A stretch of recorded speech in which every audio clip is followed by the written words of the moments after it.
আসসালামু আলাইকুম এভরিওয়ান। তো আমরা এখন যাচ্ছি খেজুর পাড়ার উদ্দেশ্যে। এই যে জিলানি, আলভি, আবিদ, জুনায়েদ, আমরা 5 জন এখন যাচ্ছি খেজুর পাড়বো। এই যে আমরা এখন পাট গাছের ভিতর দিয়ে যাচ্ছি।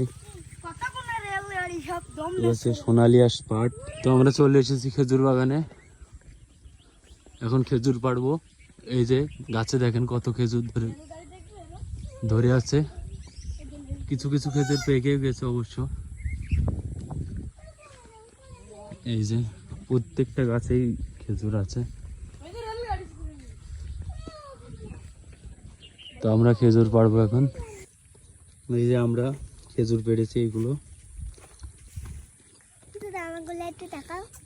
এই যে জিলানির একটা ছোট একটা নিয়ে ইয়ে করছে। এই দেখেন পাকা খেজুর অনেক।